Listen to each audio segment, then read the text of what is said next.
Há 500 anos, a Suíça estava à beira de uma guerra civil, pronta a se desfazer. Nicolau de Flue, esposo, pai de família numerosa, camponês, oficial, juiz e depois eremita reconhecido pela sua sabedoria e seu discernimento, intervém no conflito e preserva assim seu país da ruína. Hoje, a Suíça o reconhece como pai da pátria.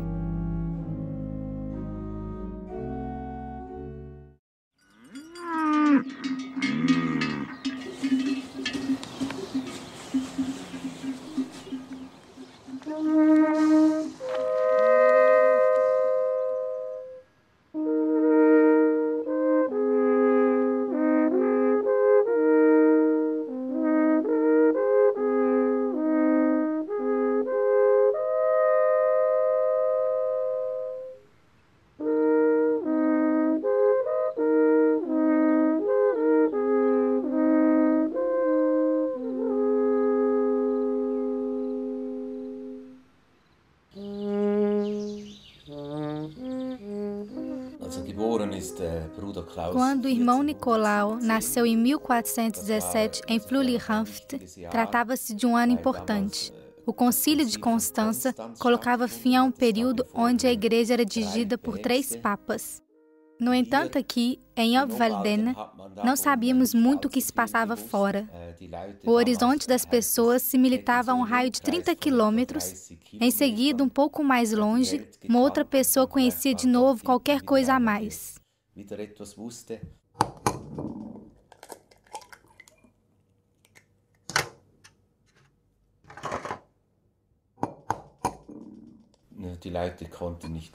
As pessoas não sabiam nem ler nem escrever. Mesmo o governo era iletrado. Eles não eram, porém, menos inteligentes. Eles não tiveram simplesmente a ocasião de aprender.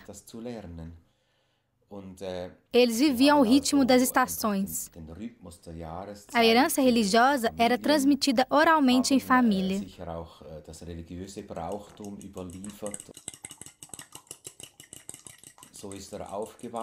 Nicolau cresceu nesse contexto.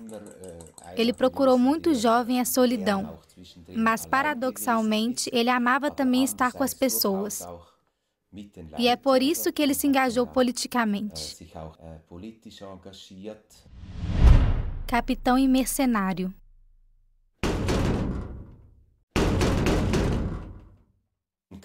Quando havia guerra, eram os jovens que se alistavam. Nicolau se opôs ao fato de ganhar dinheiro como mercenário. Para os suíços que eram camponeses, o espólio recolhido constituía uma excelente fonte de renda complementar. No entanto, uma vez casados, não íamos mais. Era ainda assim brutal. Na época, não existia a Convenção de Genebra. Nicolau condenou aquilo, ele era habitado de uma grande autoridade moral.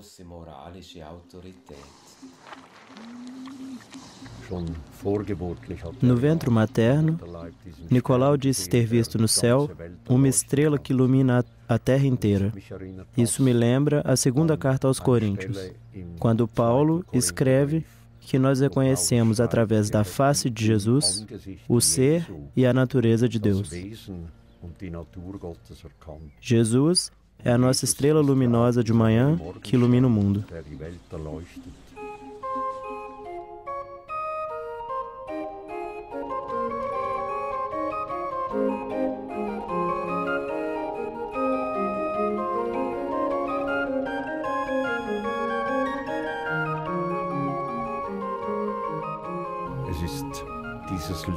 Trata-se dessa luz que as palavras não podem descrever. Nós somos todos chamados a refletir a face de Jesus. Contudo, cada novo século nos traz homens e mulheres que Deus escolhe a fim de revelar sua própria face. Eu penso em Francisco de Assis, no Cura d'Ars e muitos outros.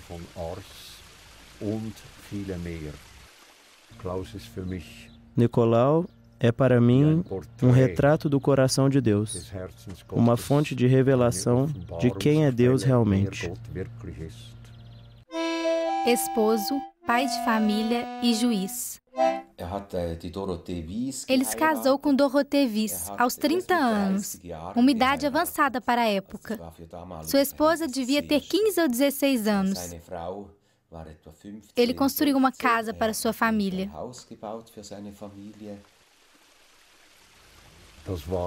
Ele foi um suíço, bem plantado no solo da realidade. Ele fez o que Deus lhe propôs.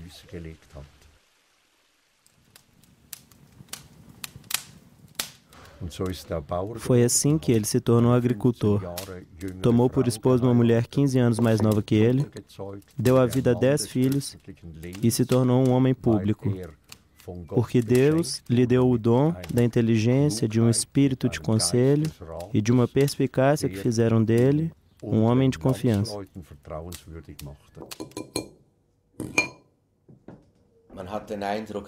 Ele era reconhecido e apreciado como juiz. Ele sempre interrogou sua consciência e agiu em consequência, em sua alma e consciência. Ele era, antes de tudo, daqueles que não se vendem. Ele era incorruptível. E é por isso que ele se retirou de seus engajamentos, quando 2 banqueiros desonestos foram admitidos como cidadãos na localidade. Eram pessoas que haviam comprado um passe a fim de obter a proteção do governo cantonal e assim continuar nos seus negócios relacionados às guerras. Ele condenou esse gênero de coisas categoricamente. Deus o chama a ser eremita.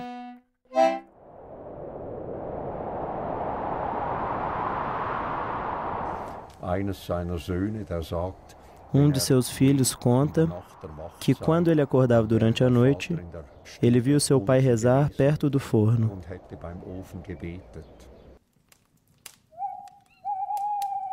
Meu Senhor e meu Deus, arrancai de mim mesmo tudo o que me impede de ir a vós. Meu Senhor e meu Deus, dai-me aquilo que me conduz a vós. Meu Senhor e meu Deus, tirai-me de mim mesmo e entregai-me a vós. Esse chamado a trabalhar sem parar, como um moinho que não para de moer incessantemente. Para Dorothee, era crucial compreender seu marido. Ela rezou e foi solidária ao seu combate interior. Ela viu quanto seu marido sofria e compreendeu que ele devia prosseguir um caminho que não seria evidente a seguir e assumir. Finalmente foi Deus que criou a brecha para um acordo, igualmente no coração de Doroteia, assim como no coração dos filhos mais velhos, a fim de que eles pudessem liberar seu pai.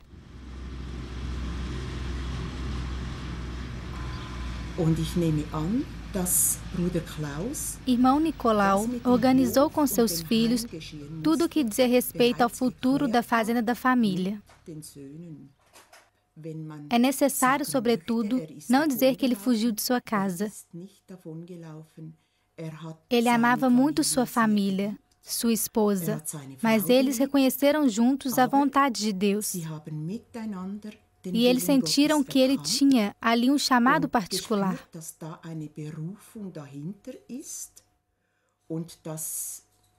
O sim que eles se deram no dia de seu casamento não significava um não hoje. Mas esse sim, eles devem renovar através do chamado de Nicolau, de um lado, e o de Dorothee e de toda a sua família, do outro.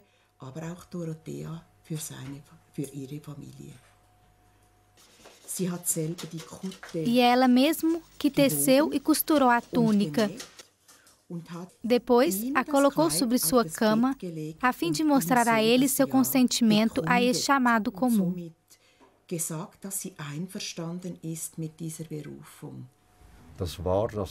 Também, através das visões, é a obra de Deus que o conduziu passo a passo a deixar e a mudar de vida.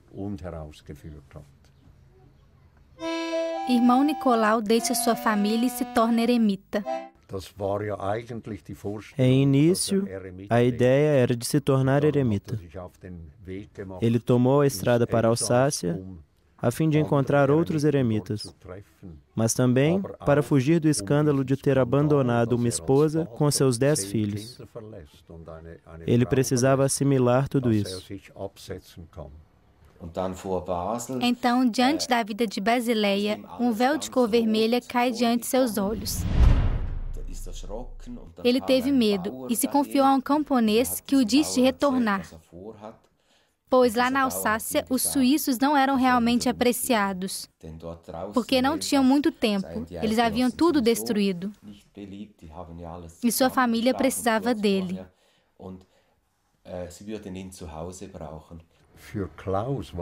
Para Nicolau, essa foi uma renúncia enorme e a morte da sua própria vontade, quando Deus o para na estrada ao estrangeiro e o conduz à sua casa.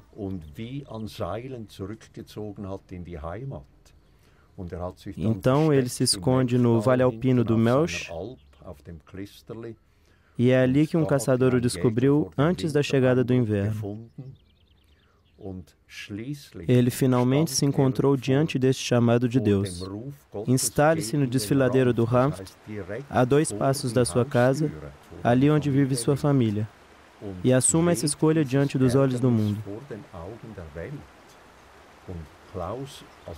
Eu creio que ele questionou esse chamado e, mais uma vez, ele combateu com força a fim de poder dar esse passo e se dar inteiramente a Deus e aos homens.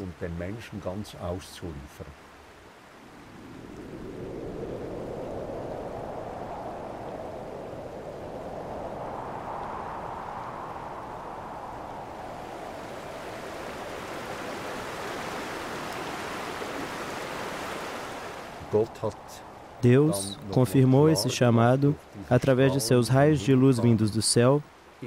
Desejo que sua célula seja no fundo dos desfiladeiros do Ranft.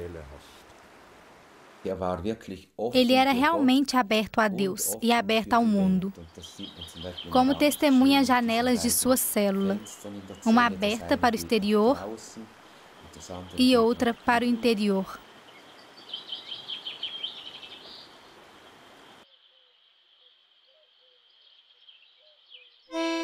Um homem de Deus.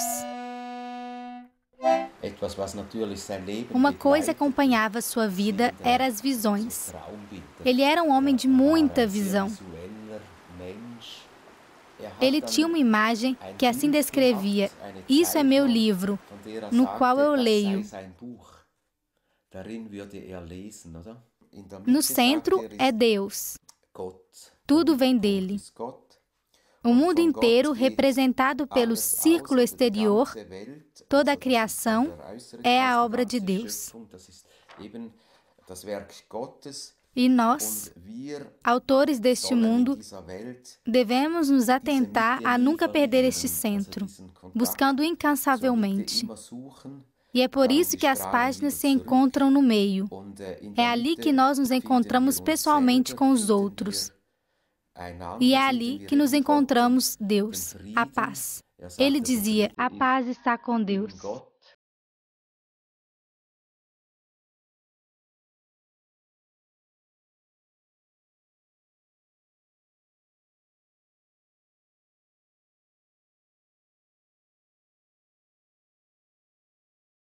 Que estais no céu, santificado seja o vosso nome. Venha a nós o vosso reino. Seja feita a vossa vontade, assim na terra como no céu. O pão nosso de cada dia nos dai hoje. Perdoai-nos as nossas ofensas, assim como nós perdoamos a quem nos tem ofendido. E não nos deixeis cair em tentação, mas livrai-nos do mal,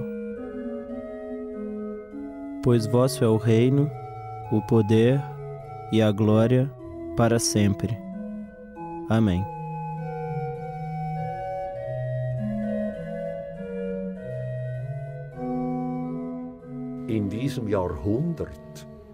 Foi esse século que viu, em 1417, o cisma do papado. e depois o decreto de reforma em Constança, que a Igreja nunca conseguiu aplicar. Nicolas tinha uma visão muito clara sobre como a reforma deveria ser feita. Isso significava Cristo em nós. Se nós estamos cheios de Deus, a reforma brotará de nós mesmos. Ela não surgirá primeiro na igreja, é em nós que ela deve começar. Nicolas era um vanguardista, como os homens no coração dos quais a reforma havia começado. Ele colocou toda a sua vida à disposição de Deus e lhe disse: Deus, faça de mim o que você quiser, eu estou disponível. Deus preencheu tanto sua vida com sua presença que Nicolas não comeu nem bebeu durante 20 anos.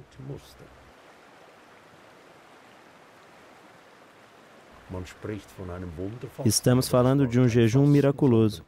Não era um jejum qualquer, pois Nicolas era recompensado pela abundância da presença de Deus. Ele se alimentou desse amor de Deus. Era um homem cheio de vida, caloroso. Era de uma bondade humana que atraiu todo mundo.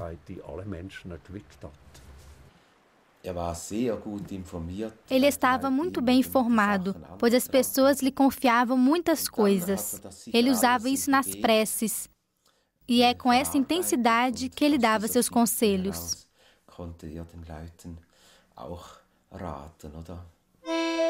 Artesão da paz.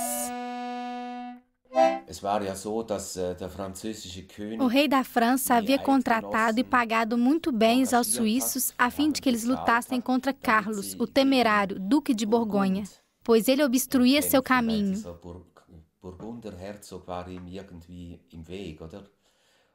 A guerra aconteceu e o duque foi derrotado em Granson, Morat e Nancy. Eles levaram um montante enorme. Os moradores de Borgonha tinham muitas riquezas que deveriam ser distribuídas. E foi então que as disputas explodiram. Além disso, os municípios independentes de Friburgo e Solothurn contribuíram para a vitória. Por esse fato, eles pediram a anexão à Confederação Suíça. Os municípios rurais, que estavam desde o início da Confederação, não queriam que os municípios urbanos se tornassem maioria, e a disputa recomeçou ainda mais forte. O pároco de Instance procurou então, durante a noite, Nicolas, enquanto todos se preparavam para uma guerra civil. Ele voltou no dia seguinte e reuniu uma última vez os protagonistas. Hoje, nós sabemos que em uma hora uma solução pacífica foi encontrada. Os sinos começaram a tocar celebrando a paz.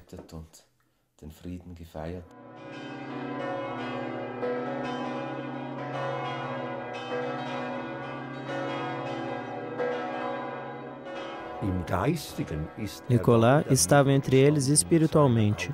Sua autoridade brilhou tanto a ponto de fazer esses agressivos se sentarem em torno de uma mesa e os unificar. Então, os sinos da paz tocaram.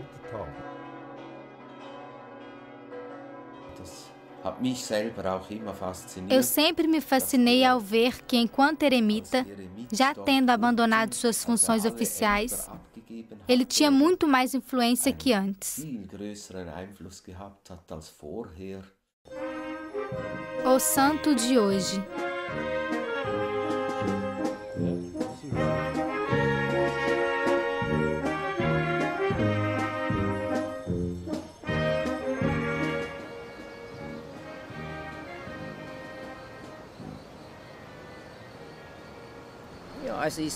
É um lugar de silêncio. A gente consegue se desligar do cotidiano. A gente sente uma atmosfera realmente pacífica. É o nosso santo nacional. É uma relação de coração a coração que nunca parou de crescer com o tempo.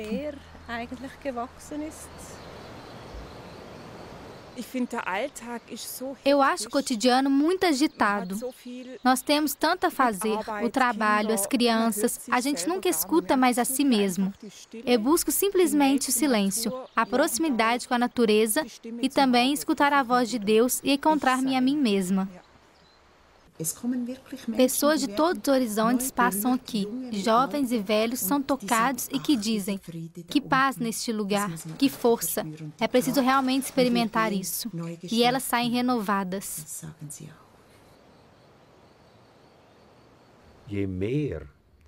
Quanto mais Deus tem lugar nas nossas vidas, mais nossa influência no exterior aumenta.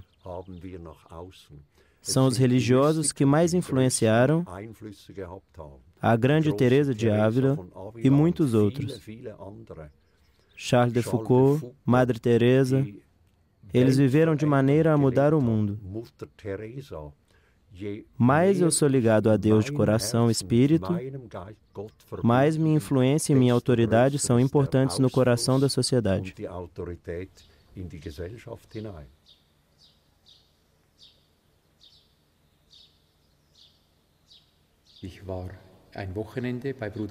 Eu passei um fim de semana na casa de Nicolas, em Fleury-Ranft, em 12 de janeiro de 2008.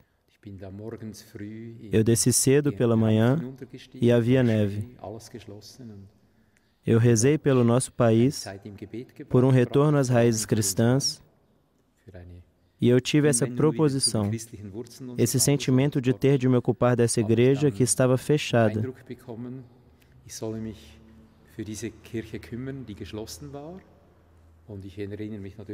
Na época, esse artigo estava no jornal. Tratava-se de transformar a igreja em uma mesquita. E isso me desafiava. Eu faço parte de uma equipe. Juntos, nós oramos pelos políticos, a fim de que eles assumam suas responsabilidades no espírito cristão. Para isso, nós oramos sempre ao irmão Nicolas e pedimos por nosso país e pela Europa. Nós sempre tivemos a impressão de que devêssemos começar de maneira bem simples e humilde. Eu havia decidido, desde quando eu trabalhava pela abertura da igreja, de estar pronto para rezar sozinho, durante horas. E eu observo que as pessoas chegam. Ainda continuamos modestos. Não fizemos grandes publicações, mas as pessoas vêm. Jovens também. Um hindu esteve aqui recentemente e ele me dizia que a igreja está bela, que ela brilha.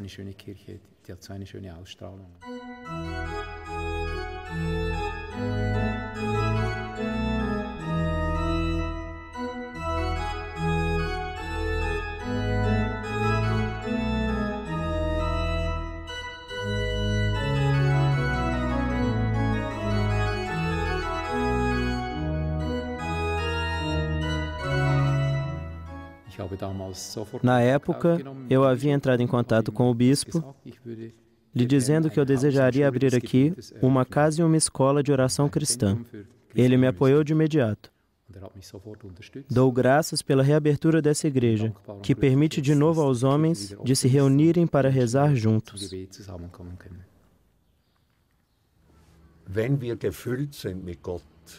Se nós estamos cheios de Deus e se nós somos integralmente dele, não pertencemos em primeiro lugar a uma confissão ou a uma igreja, apesar de essas comunidades serem importantes. Mais nós pertencemos a Deus, mais nós nos aproximamos como família humana e como igreja para formar esse corpo único que é o Cristo.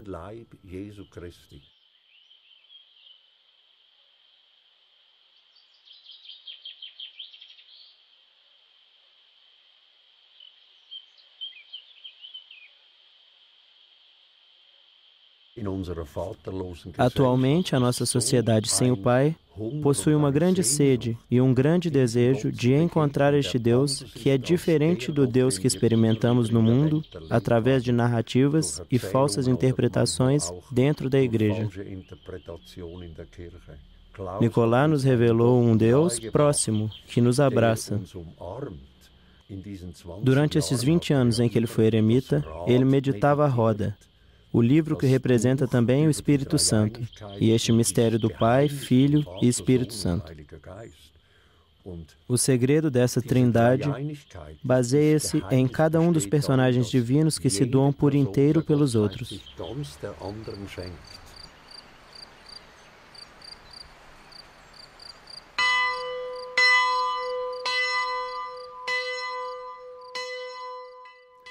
A igreja deve existir, mas em primeiro a Deus, no princípio seu reino. Pertenço antes de tudo a Deus, que pagou com o sangue de seu Filho e que me batizou e mergulhou no corpo do Cristo. É Ele o Mestre, depois somente pertenço à igreja.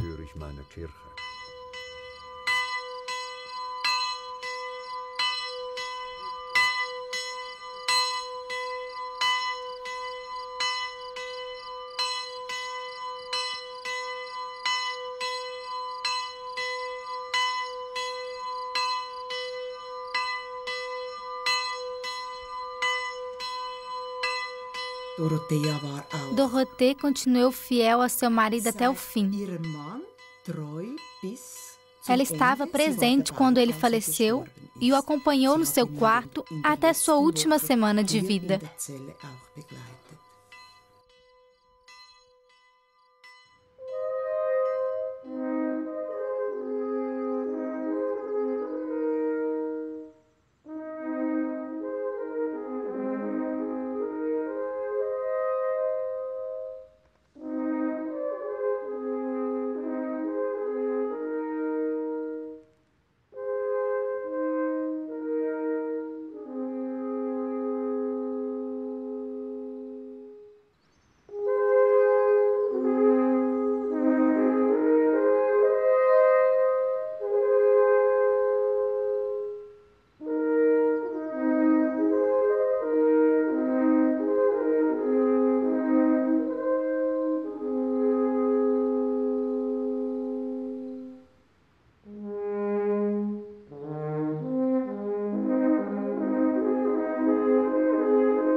Nós podemos orar esse mês para que cada um de nós possamos ser fiel ao chamado de Deus e que nos tornemos construtores da paz, além do que ousamos imaginar.